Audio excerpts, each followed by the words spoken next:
नमस्कार, प्रभा साक्षी पॉडकास्ट में आप सभी का स्वागत है। आज के इस पॉडकास्ट में बात करेंगे कि मोदी जिनपिंग कन्वर्सेशन, चीन बिना चैन कहाँ, बाली में मिले हाथ, क्या अब दिल्ली आएंगे जिनपिंग। तो आइए सुनते हैं आज के इस पॉडकास्ट को। लेकिन उससे पहले अगर आपने हमारे चैनल को सब्सक्राइब नहीं किया है तो जरूर कर ले, ताकि आप रोज ऐसे इंटरेस्टिंग और जानकारीपूर्ण पॉडकास्ट सुन सकें। भारत और चीन के बीच पिछले कुछ समय से रिश्ते तनावपूर्ण बने हुए हैं। बॉर्डर पर हालात अभी भी पूरी तरह से सुधरे नहीं है। इस बीच भारत सरकार की ओर से एक अहम जानकारी दी गई है। विदेश मंत्रालय ने अब ये कहा है कि प्रधानमंत्री मोदी और चीन के राष्ट्रपति शी जिनपिंग के बीच बाली में हुई मुलाकात के दौरान बॉर्डर मामले पर स्थिरता लाने पर बात हुई थी। विदेश मंत्रालय का कहना है कि पीएम मोदी और राष्ट्रपति शी जिनपिंग ने बाली G20 शिखर सम्मेलन के दौरान भारत चीन संबंधों को स्थिर करने की आवश्यकता पर चर्चा की थी।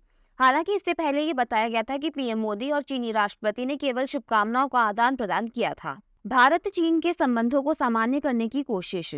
अभी विदेश मंत्रालय की ओर से ये जानकारी दी जा रही है कि उस बैठक के दौरान प्रधानमंत्री नरेंद्र मोदी और शी जिनपिंग मुलाकात के दौरान भारत चीन के संबंधों को सामान्य करने की कोशिश हुई थी।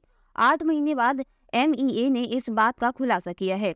राष्ट्रीय सुरक्षा सलाहकार NSA अजीत डोभाल और उनके समकक्ष चीनी कम्युनिस्ट पार्टी के केंद्रीय विदेश मामलों के आयोग के निदेशक वांग यी के बीच जोहान्सबर्ग में एक बैठक के बाद जारी चीनी विदेश मंत्रालय के बयान में इसको लेकर दावा किया गया था। चीन ने दावा किया कि प्रधानमंत्री नरेंद्र मोदी और चीनी राष्ट्रपति शी जिनपिंग पिछले साल बाली में अपनी बैठक के दौरान द्विपक्षीय संबंधों को बहाल करने के लिए आम सहमति पर पहुंचे थे।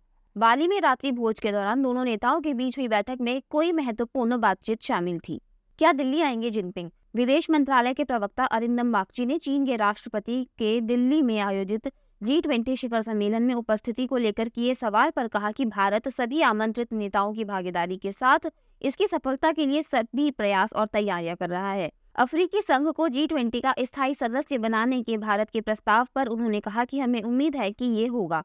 इसके साथ ही उन्होंने ये भी कहा कि इस मामले पर कुछ भी ठोस कहना जल्दबाजी होगी। लद्दाख में कैसे हैं हालात?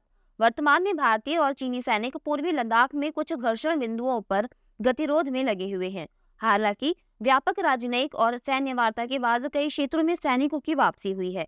जून 2020 में गलवान घाटी में हुई भीषण झड़प के बाद दोनों देशों के बीच संबंधों में काफी गिरावट आई, जो दशकों में दोनों पक्षों के बीच सबसे गंभीर सैन्य संघर्ष था। दिल्ली में G20 शिखर सम्मेलन में चीनी राष्ट्रपति की उपस्थिति के बारे में पूछे जाने पर बागची ने कहा कि भारत सभी आमंत्रित नेताओं की सफल भागीदारी के लिए सभी आवश्यक तैयारी कर रहा है। आज के लिए इतना ही। अगले पॉडकास्ट में किसी और मुद्दे पर देंगे आपको विस्तृत जानकारी। तब तक के लिए जुड़े रहें प्रभा साक्षी के साथ।